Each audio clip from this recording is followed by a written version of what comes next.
of the complex social and the spiritual sort of decisions which we might confront in life. That offering alms to the Lord Buddha creates very good karma. The nature goes something wrong. Don't blame the nature and don't blame others. We have to come back and reconsider ourselves. For today, what we're learning is carving the vegetables. The vegetable you can use any vegetables.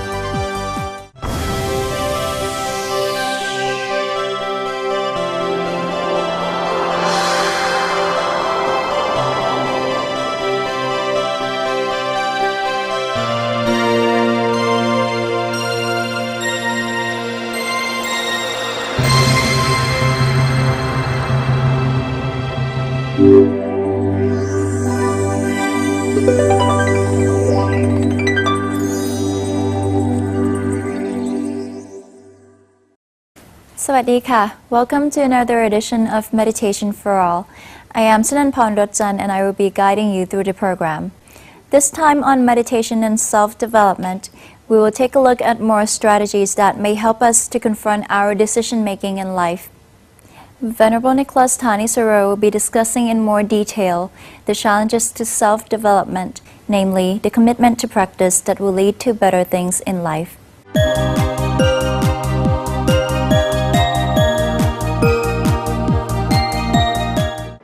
Welcome back to our mini-series on meditation and self-development. Over the last few weeks, amongst other things, we've already been looking at some of the skillful ways in which we can make decisions in a way that we can avoid the regrets that might otherwise upset our ability to meditate well. Well, this week we're going to be looking at two more strategies for making decisions, this time particularly applied to the situations of the complex social and the spiritual sort of decisions which we might confront in life.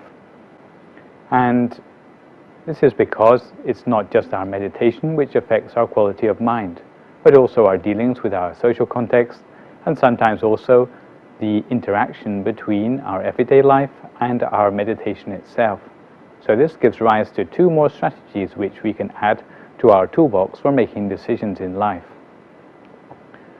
Most people think that just to fit in with the social context is the best thing to do, just to go with the flow. They consider is the way in which to adapt themselves culturally, which is the best. But in fact, this may not be the case when it comes to our personal self-development or our meditation. Often we hear the proverb, when in Rome, do as do the Romans. But what if all the Romans pluck out their right eye? Would you do the same thing? Would you leave yourself blind just to fit in with what the Romans do? I'm sure you'd agree that you also need to have a standpoint. It's good to fit in when you can, but you must also have your standpoint because you alone and no one else is responsible for your own quality of mind and your ability to make progress in meditation. So exactly what principles can you use in order to find out where your standpoint lies when it comes to fitting in on a social level? Well, there are four considerations to think about. The first of these is our baseline of morality. Over the last few weeks, we've already been talking about taking advantage of ourselves and others, especially the weaknesses. We've heard about the fact that we should avoid killing, stealing, committing adultery, telling lies, and indulging in various sorts of intoxicants. And in fact, this is the baseline of our morality. You hear some people say, well, I only drink to be sociable. But in fact, by being sociable in such a way, you are compromising your own baseline of morality. Therefore, if fitting in with the social context means that you're going to compromise your baseline of morality, then what you're doing is you're also compromising your ability to make progress in your meditation. So this is the first thing you have to consider in the social context. However, it's not only our baseline of morality which counts for everything. Sometimes in society we ought to be more generous than the situation demands of us. To give an example to make this clearer to us, we need to also cultivate virtues in our lives. Supposing you are standing at the side of a canal and you see someone drowning. If you happen to be a swimmer yourself, then if you just stand by and let the person drown, although you didn't compromise any of your baseline of morality, but people would say that you are rather a thoughtless person or a selfish person, not to lend a helping hand. So this would illustrate that apart from just maintaining our own morality, Sometimes we have to do a little bit more for our fellow man. And in this context, then we come across the 5 virtues which we talked about a couple of weeks ago, the things like compassion, which we need certainly in this case where the person is drowning in the water, things like right livelihood, sensual restraint, truthfulness and mindfulness. These are the virtues which again we should not compromise if we are trying to fit in on the social level. A third thing which we should try to consider is the local customs. If the local customs don't compromise the virtues and the baseline of morality which we've already been talking about, then we should try to fit in as far as possible. Sometimes the customs we come across may not be quite the same as our own. For example, in some countries they give very high reverence to the king or queen of the country. If it doesn't hurt you, then you should try to fit in to these customs as far as possible.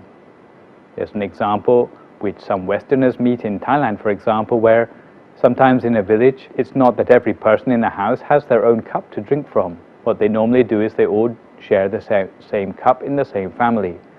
So if someone is invited into the house and receives hospitality, sometimes it's the same cup of water which is passed around for everyone to drink from. If you're thoughtless as a Westerner and you are insistent on your Western standards of hygiene, then you might upset the people who are giving you hospitality. But if you're more thoughtful and you try to fit in with the local customs because they're not compromising your level of morality or your virtues after all, is that you should share the water which has been so kindly offered to you, and in that way you can fit in with the culture and you can get along better with the people in this new country where you're visiting. The fourth and the last consideration in the social context is the law. Now, I shouldn't have to tell you that the law is something which you have to follow anyway, but sometimes from country to country the laws do differ as well. And if you happen to be in a particular country, then you do have to abide by whatever laws are in force in that country.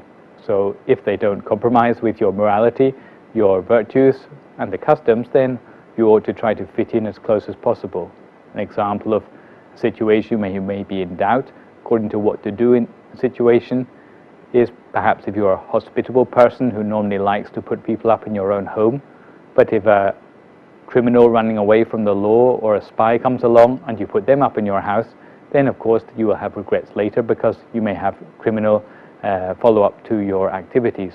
So sometimes you have to forego your normal virtues in the case that it does come in conflict with the law. So these are 4 considerations which we bring into play when we are trying to fit in, when we're trying to be sociable in a particular social situation. If we can manage to do it well, then we'll find that our meditation also will go more smoothly. What about in a more spiritual context? Sometimes we wonder how, in a spiritual context, our meditation fits in with our daily life. Sometimes we may think that they are 2 separate things altogether.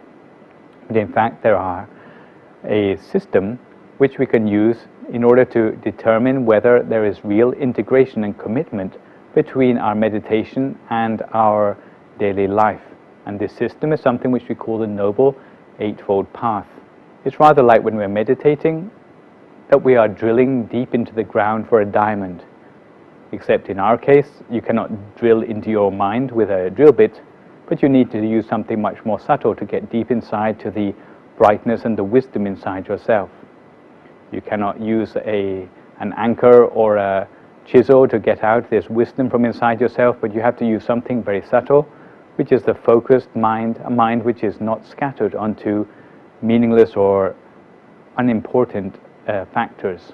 So the question is, how can we hone our mind down to make it precise enough to dig deep inside us to reach the wisdom and the light inside ourselves? Well, there are a total of 8 factors which can allow us to do this. And the first and the most important factor which we need to start with to give us the pilot drill bit to start to go deeper into our mind is a right view about the world, or a right understanding. Right understanding is not an understanding of things in general like geography or physics or what time the bus comes to a certain bus stop, but in fact it is a right understanding about certain aspects of life and the world, things like the things which will inspire us to actually want to develop ourselves or to make improvements to our mind. Things like feeling that our own actions count, for example, or thinking that generosity and public welfare are things which are useful and beneficial to the world. These sort of things are a baseline which start us off in our quest for self-development. It's rather like a high-quality hammer or drill which we can start to use for digging deeper into the mind. On the basis of such assumptions about the world, we can move on to the next factor, which is right intentions about the world. On the basis of right assumptions, then we can start to think correctly, we can start to understand more correctly about issues of life and the world. Such intentions are generally intentions to do good for ourselves and for the world, not to just let ourselves stay as we were born, but in fact to improve and upgrade on ourselves during the period of our life. Once we start thinking in the right way, once we start to have the inspiration to do the right things in life, then we start to talk to ourselves, give ourselves a self-talk, and start to talk to others too, to convince ourselves to get down to the action which is involved in self-development.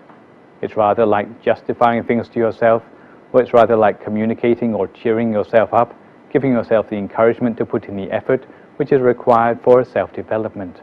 Some people do this just silently in their own mind. Other people do it in a more legible way, which you may have done earlier in the series by keeping a diary of all the good intentions, or it may be the meditation which they've been doing. This, in fact, is a way of training yourself in this third factor, which is right speech. Once we start to convince ourselves to do the right thing, then the next step of the process is that we actually get down to doing the actions which are required to help us onwards in our process of self-development. What is important when we are choosing which actions we should be doing is that we have to play according to the rules. If we have to be playing a board game, then we have to play according to the rules. If you go swimming in the sea, then you can swim, nothing wrong with that, but you shouldn't go fishing or harming the environment in which you are swimming in the sea. You have to play according to the rules. You have to make sure that by your actions you're not taking advantages of your weaknesses of yourself or of others. Supposing you want to learn karate, that's okay. But if you use your karate to take out your anger on others, then that's no longer a good thing anymore. If you do so, it's rather like if you are drilling into a rock and you let the drill slip away from the hole which you've been drilling. This can be very dangerous for yourself, and it also will destroy your quest to dig deeper for the diamond inside. Actions are things which we do on a one-off basis. We do them now and then. But one of the actions which we tend to do the most habitually and which tend to have the biggest influence on the way we look at the world, the way we understand the world, are the actions which we do every day. And this is why right action on a one-off basis leads on to the sort of actions which we do on an everyday basis, especially the sort of actions we do to earn our livelihood. And this is the fifth factor, which we call right livelihood. There are certain sorts of livelihood which tend to give us a very distorted and very negative view of other people around us in the world. Things like selling weapons to others, where we are glad when we see other people in conflict. If we are involved in things like the human slave trade or prostitution, where we tend to see our fellow human beings as nothing more than a profit. Where we are selling animals to the slaughterhouse, where we know that those animals will be going there with no chance of return. If we're selling alcohol and we are happy when we see someone who's drunk instead of feeling sorry that our society has come to such degradation, or if we're selling poison or insecticides, pesticides which we know are going to contribute to the deaths of innocent animals, these sort of profits which we're making in life are not profits which are made in a wholesome way, because there are always profits which are made at the expense of either other animals or other people's happiness. So if we are choosing how we earn our livelihood, we ought to give consideration to the sort of livelihood which will help to keep us on target, even in our own meditation practice. If we have too many distractions in the way we earn our living, or if we have too many regrets which come later as a result of the sort of work we're doing, then later in life, then we'll start to have the worries which will upset our ability to meditate well. At this sort of point in your practice, when you start to make wholesomeness even part of the way you earn your living, you'll start to see the results of all your good efforts. Because you have no distractions, instead of your mind being scattered away onto other meaningless issues, you'll find that your mind will spend most of its time near to the center of the body the whole of the time. When that's the case, then you start to see results for your work. you feel more inspired to put in more effort into your practice. What sort of effort do we mean? Well, basically there are 4 different sorts of effort which we will be inspired to do. That is the effort to get rid of bad habits which we might already have, the effort not to pick up any new bad habits, the effort to increase the good habits which we already have, and the effort also to go on to do good habits which we didn't formerly have. If we can go into these 4 types of effort, then it will move us on to the point where the mind really does start to become firmly fixed at the center of the body, because you have no further problems anymore. Now, when you go into a jewelry shop, instead of being tempted by a diamond and thinking that you want to pop it in your pocket and go home with it, you will overcome the temptation in your mind by bringing your mind back to your center instead, which is a much cheaper alternative. So once your mind starts to be more in the center, we build up a 7th quality, which is called mindfulness. In fact, mindfulness means the state of mind where your mind is not wandering away from the center of your body anymore. It's something which we try to build up in our meditation. But what you can see from the 6 factors which have already passed by is that mindfulness has already been built up just from the way which we'll be living our life. In the beginning, mindfulness means that our mind would just remain in the center of the body without doing anything very special. If you translate this into the experience which you might have in your meditation, you'll start to be able to see some mental object or feel some mental object at the center of your body. But later, once your mind settles further, once your mind has been in place for a longer and longer time, you start to feel there's some mental attraction at the center of your body, rather like a magnetic force which seems to draw your mind deeper inside. This is the development of the final path factor, the 8th path factor, which we call right concentration, which is actually leading your mind deeper into a deeper level of understanding.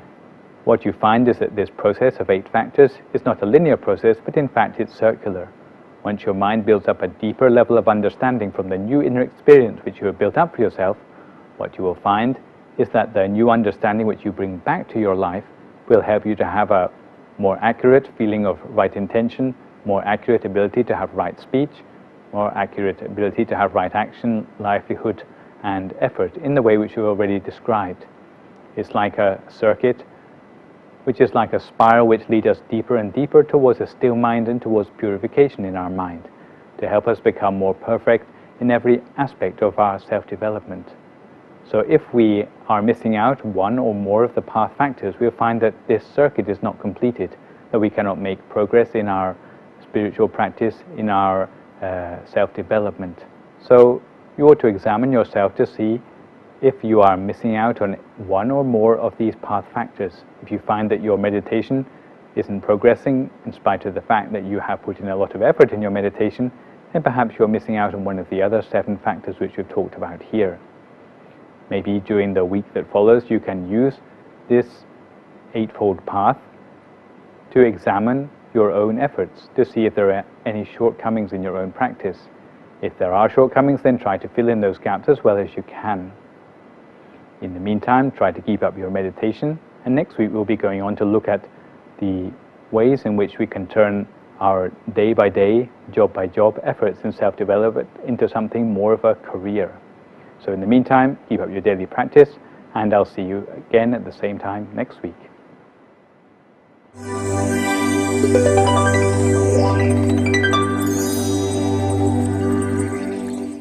On Buddhist culture, we will continue to explore the Buddhist tradition of paying homage to the Lord Buddha, which consists of offerings made to the Buddha image in one's household.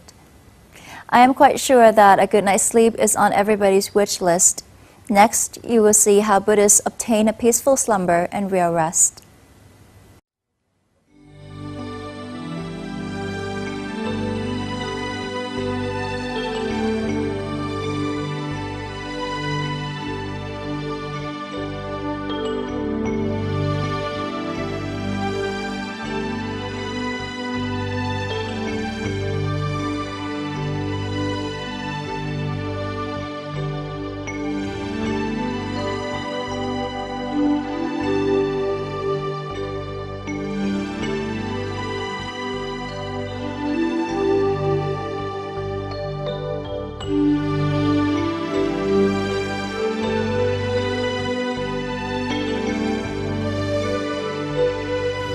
This culture developed a long time ago because it is believed that offering alms to the Lord Buddha creates very good karma.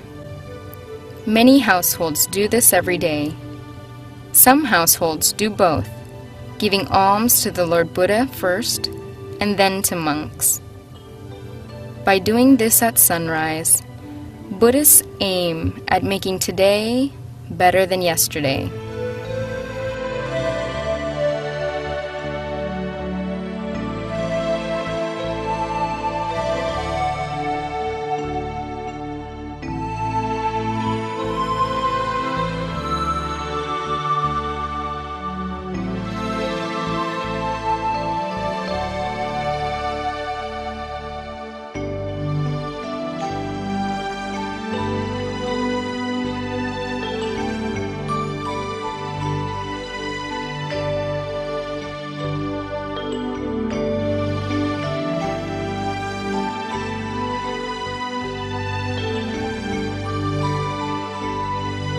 But most houses share out the alms food afterwards to eat, as if it was blessed by the Lord Buddha himself.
Some houses wrap the alms food with banana or lotus leaves and let them float down a river.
It is now time for us to let go of our worldly worries and find peace in our meditation.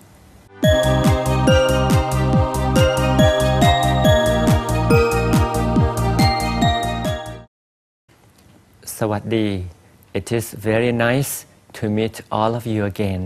How are you today? We have come to the meditation for all. Up to now, it is session 7 of part 2.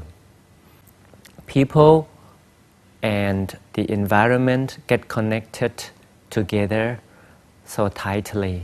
Every time we think of the nature, we feel relaxed. It is our concern as well how to get together in good balance with the nature. Suppose we see a group of violent people getting together and then they create violence. That is creating a disturbing environment and atmosphere.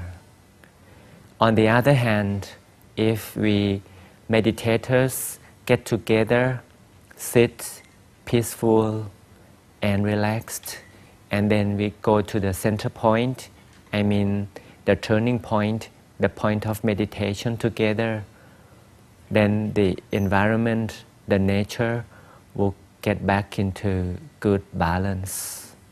So every time the nature goes something wrong, don't blame the nature and don't blame others. We have to come back and reconsider ourselves. We have got a solution, you can guess. We can go back to the inner point, the center point inside, focus softly there until we gain inner peace. So later on, the nature, the mother nature will get back into good balance automatically. It is about time again, ladies and gentlemen. We will start meditation in a few seconds. Sit back straight. Straighten up your spine so that the back wouldn't get pain later. Find the comfortable corner as before. Then gently close the eyes. We don't squeeze the eyelids. We just allow the eyelids close softly.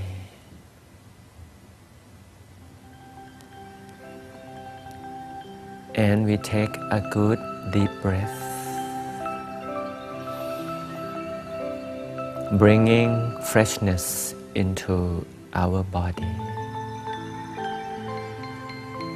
And on the out breath, we remove all the tensions and worries.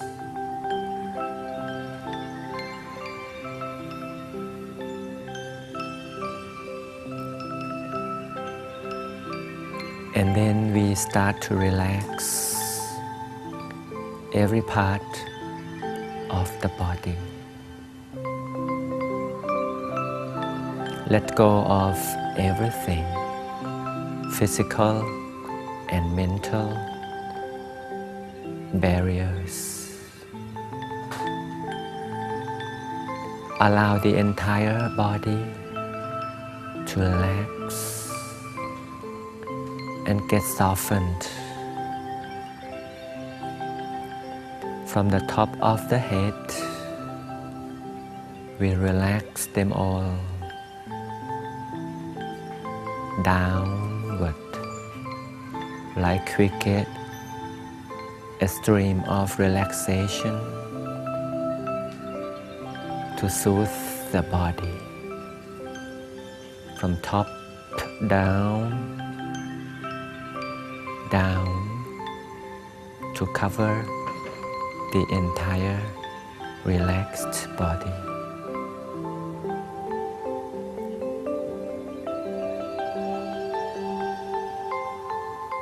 Spend a little more time to make sure the body is thoroughly relaxed.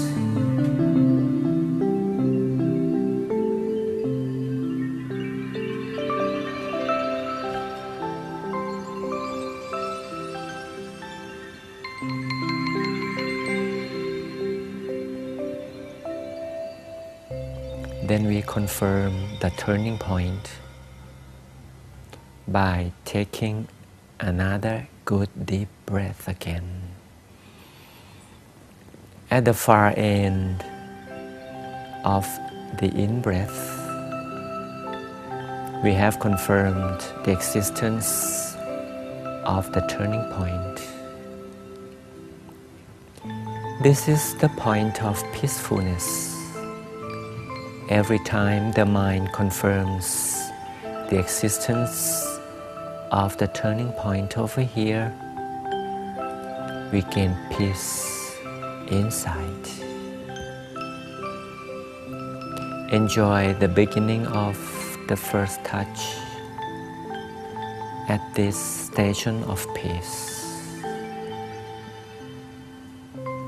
We just allow the wandering mind to come and end their move, the move of the mind, to end the move right over here. Then the mind is learning to stay still and motionless.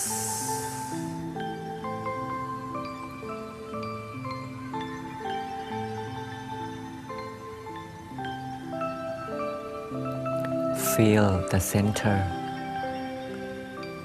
We don't force the mind to stop, to stay, to be still. But we feel that the mind has stopped moving. The mind ends the move and stays over here for quite a long time.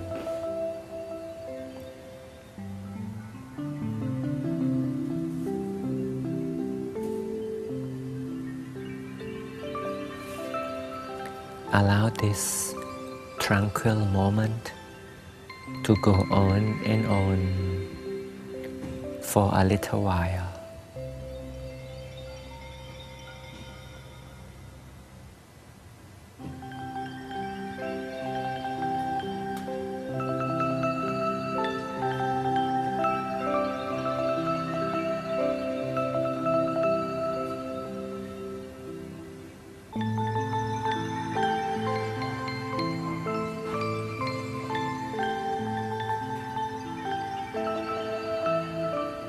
Remember the shape of the mind we have learned together previously.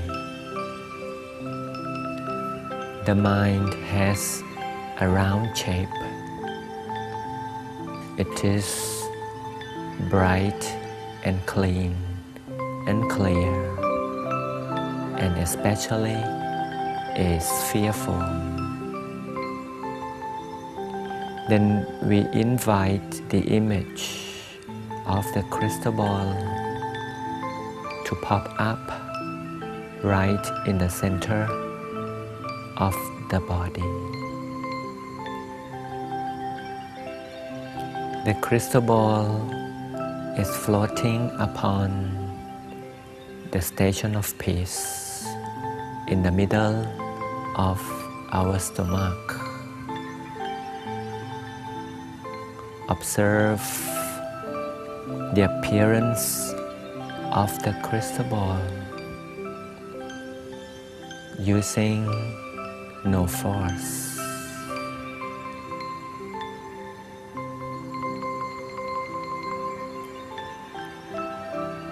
With a gentle manner, the crystal ball is floating peacefully, independently over the turning point. The crystal ball is so thin. The skin is so thin, like bubble. So the crystal ball has turned to be a bubble. A bubble, bright and clear in the nature, floating motionlessly over here.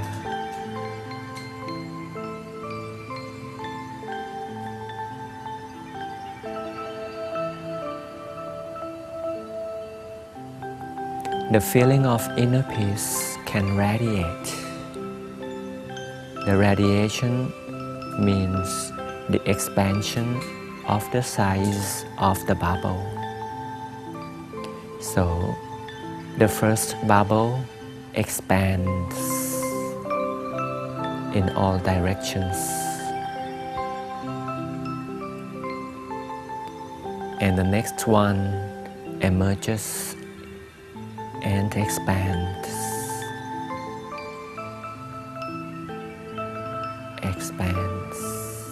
in all directions as well, in the same manner. So we enjoy having another bubble expand, another one following another. So we have expanding bubbles. This is how we radiate the inner peace to the outer world. Enjoy the manner of expanding bubbles for a little while.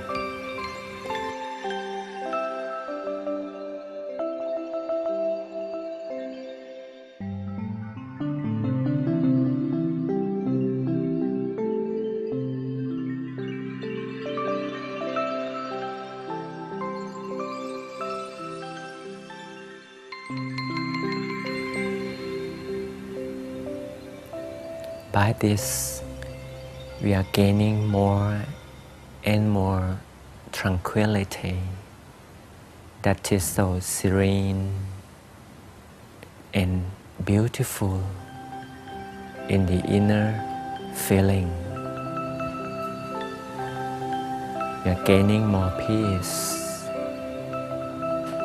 by having the bubbles expanding.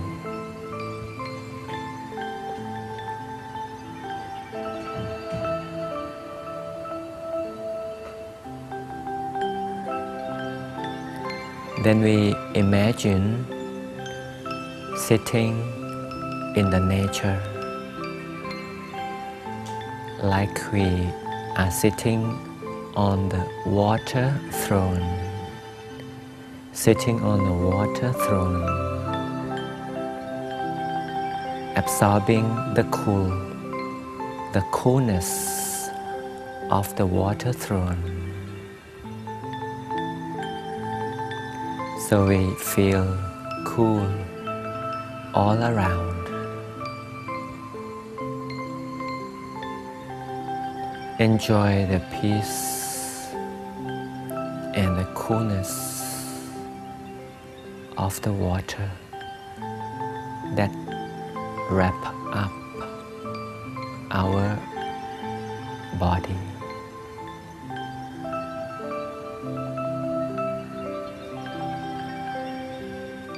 We are now encapsulated by the water, feeling the coolness and freshness of the water capsule.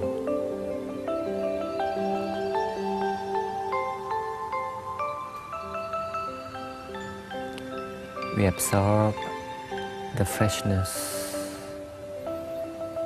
and the cool feeling from the water capsule.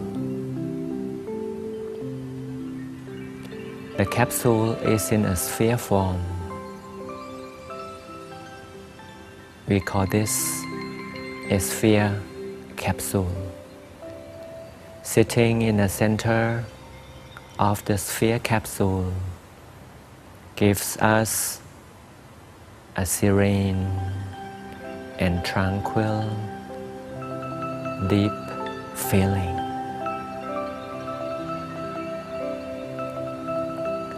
Let the moment of peace go on and on in its automatic process.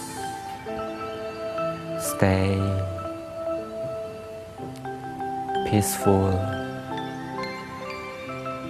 endless.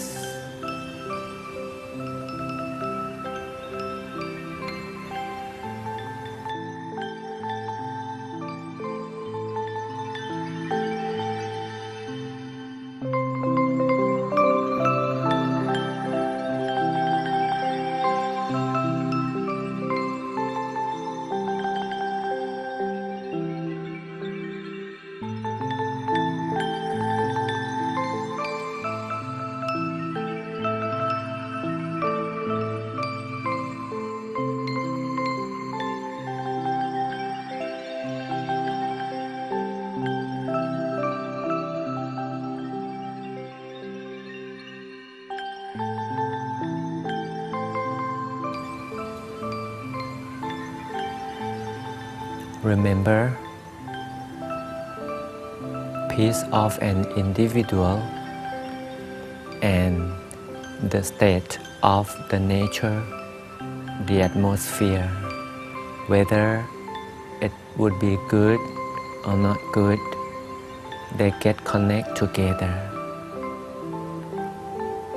And the nature depends on the inner peace of an individual.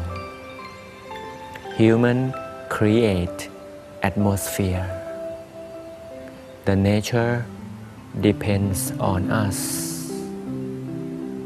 By meditation, a person would help create a positive atmosphere for the Mother Earth.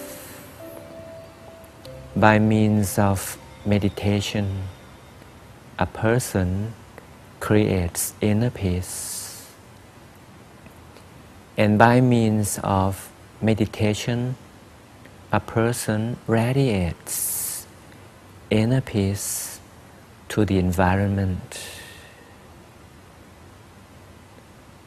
We just confirm that the mind is over here at the turning point all the time.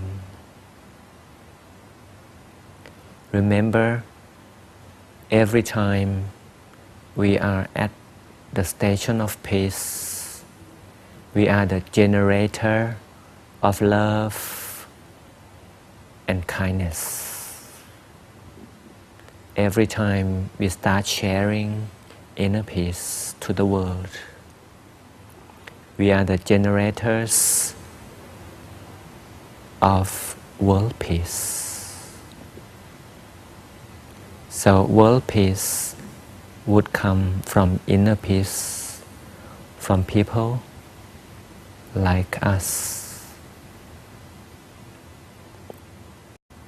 As it is the time to end this meditation session today,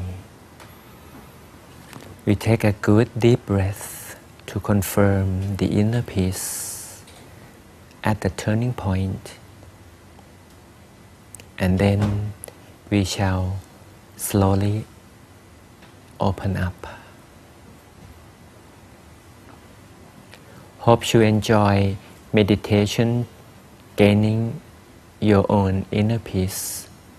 Don't forget to share the peace you gained by radiating your bubbles outward and spread loving kindness to the world. We are the generators of world peace. Until we meet again, remember to meditate every day. Until we meet next time. Have a good time. สวัสดี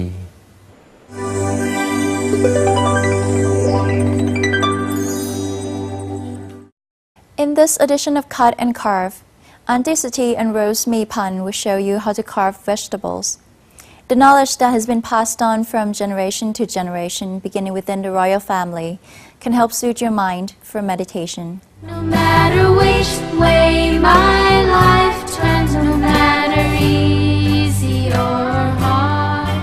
สวัสดีค่ะ Hi, I'm Rosalind Mipan and I will be your host on this show called Cut and Carve. Cut and Carve is a show that will be teaching you Thai traditional craft. For today, as our guest and our teacher, we have Basuti Sanalong.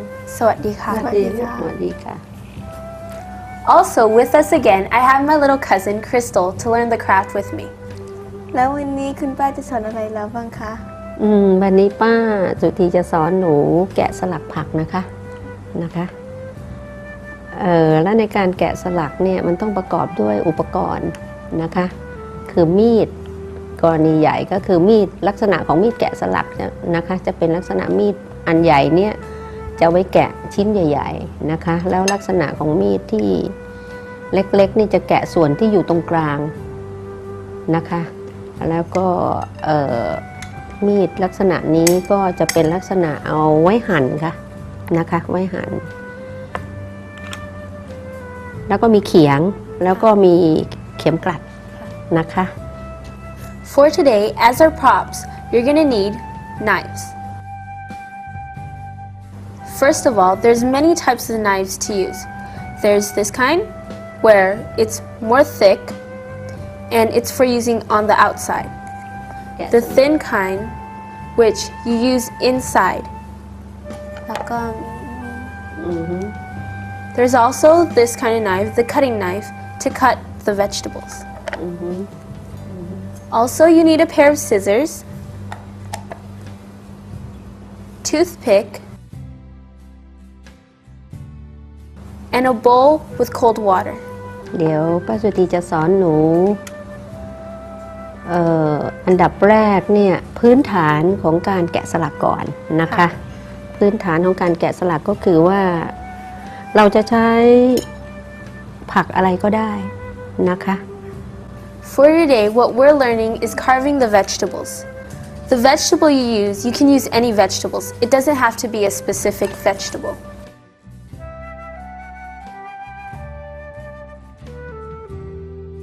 เดี๋ยวป้าสุธีจะสอนหนูแกะดอกกุหลาบก่อนแล้วกันเนาะนะคะลักษณะนี้ไปคนละดอกนะคะนี่การจะทำดอกกุหลาบเนี่ยเราจะต้องตัดผักให้เป็นชิ้นก่อนนะคะอันดับแรกนะคะเล็กใหญ่ไม่เป็นไรนะคะ Today we're going to be learning how to make a rose out of carrots. First of all, take the carrot and cut it into pieces about this size. It doesn't really matter what size you choose. อันดับต่อไปคือเราจะต้องภาษาไทยบอกว่าเกลาก็คือการทำให้การทำผักเนี่ยให้มีลักษณะคล้ายดอกไม้คือต้องเป็นทรงกลมนะคะลักษณะของผักเนี่ยเขาไม่กลมทีนี้ในการทำกุหลาบก็คือลักษณะเราจะต้องตัดลงไปเลยคือไม่ต้องปอกเปลือกให้เสียเวลานะคะ For the vegetable, no vegetable is round. So, you have to make the vegetable round by cutting it. นะคะทำลักษณะนี้นะคะ แล้วการจับมีดนี่จับยังไง 3 นิ้วเนี่ยประคองมีดเพื่อให้มีเพื่อให้มีกำลังนะคะนิ้วชี้นี่ไว้สำหรับกดเนี่ยลักษณะตัวนำค่ะตัวนำนิ้วโป้งนี่คือกดมีดไว้เมื่อไม่ให้เคลื่อนไหวนะคะ To hold a knife, use 3 fingers to hold it like this. Use the thumb to hold down right here, and use the index finger to hold the vegetable and to push down. ตัดเลยนะคะค่ะ To do this, you have to be very patient. เกาลักษณะนี้นะคะเป็นการปอกไปด้วยค่ะเป็นการปอกไปด้วยอันนี้ก่อนที่จะแกะดอกนะคะเราก็ต้องทำรูปทรงให้ได้ก่อนนะคะตรงนี้ยังใหญ่ไปเราต้องเอาออกอีกนิดหนึ่งไม่ว่าจะเป็นผักผลไม้อะไรก็ตามต้องทำลักษณะนี้นะคะค่ะจะมีลักษณะที่ด้านนี้เป็นด้านเล็กนะคะและอีกด้านหนึ่งจะกว้างกว่าจะเป็นด้านบนของการแกะนะคะ Once you finish, you should get something like this. The bottom should be a smaller circle, while the top would be wider. ขั้นตอนต่อไปคือเราต้องทำกรีบจับอย่างนี้นะคะใช้นิ้วโป้งจับลักษณะนี้ First, we're going to make the outside petals. To do this, you have to hold the thumb on top, the middle finger on the bottom, and your index finger on the side. เราจะแกะสเต็ปแรกต่อไปค่ะเราใช้มีดเนี่ยนะคะวาดลงไปในผักนั้นๆนะคะให้เป็นลักษณะกรีบค่ะแล้วเราจะซ้อใต้กรีบนี่ค่ะออกนะคะลักษณะนี้นะคะค่ะซ้อออกลักษณะนี้ค่ะเพื่อให้กรีบนี่เด่นนะคะเนี่ยค่ะเราจะได้ลักษณะนี้เป็นกลีบแรกนะคะแล้วพอกลีบที่2เนี่ยจะต้องซ้อนกันนิดหน่อยนะคะให้เหลื่อมกันนิดหน่อยแล้วก็ซ้อลักษณะเดิม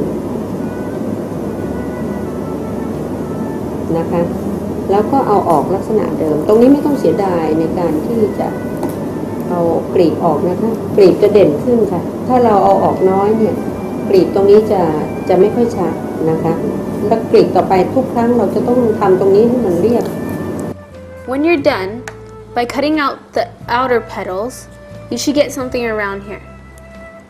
When you cut it, you cut through and cut the inside, like so. ในการแกะขั้นที่2เนี่ยนะคะเราจำเป็นจะต้องแกะช่วงสับหว่างค่ะสับหว่างของกลีบนะคะ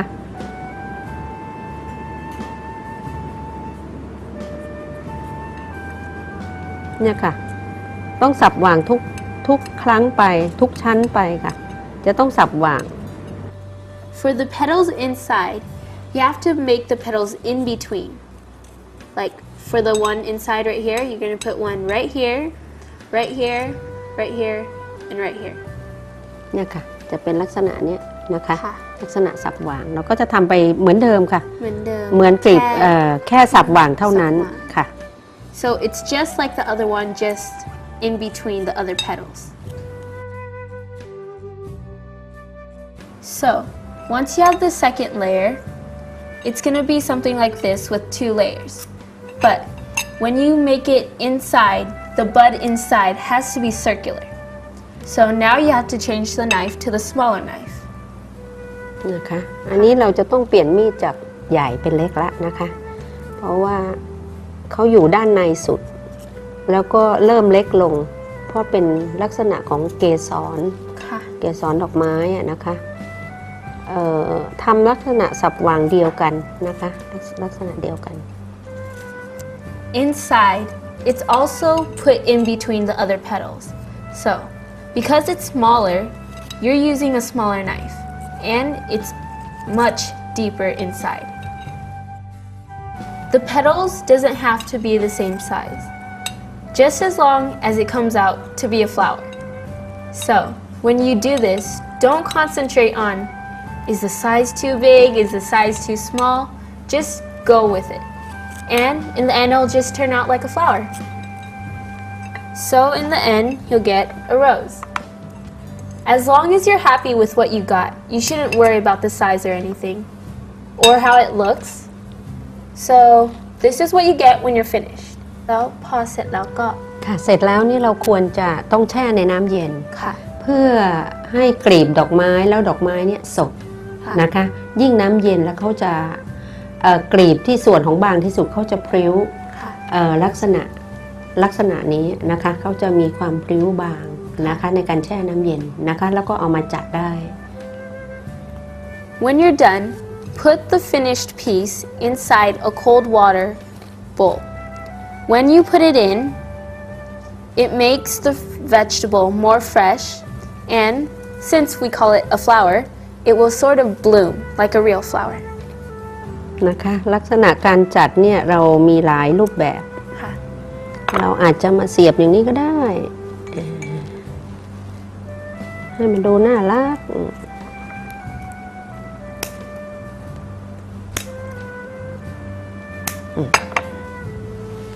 When you're done, you can be creative and decorate in many ways, just like this one, like a real rose.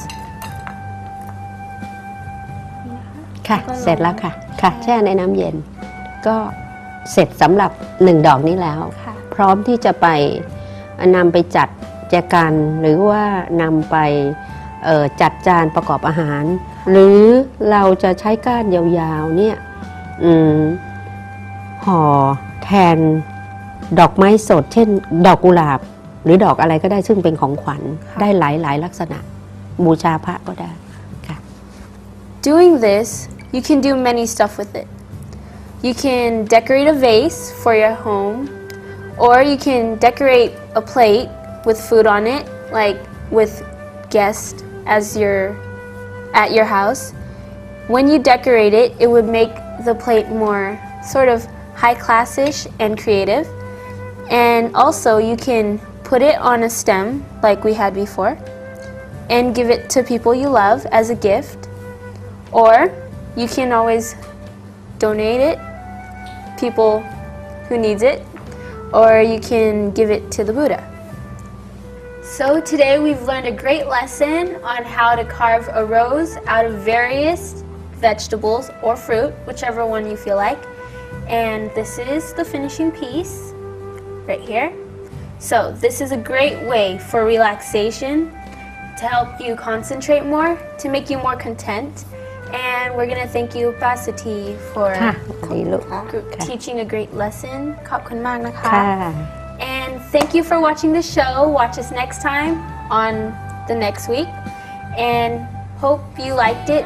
สวัสดี สวั ค่ะ สดีค่ะ of the world can make a brighter day for all.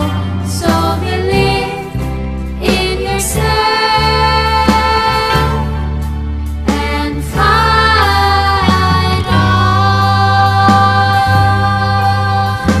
Yeah.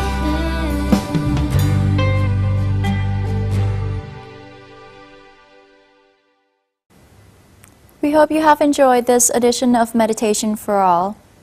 We would like to know what you think about our program, so write to us at meditationforall@yahoo.com. See you again next time. สวัสดีค่ะ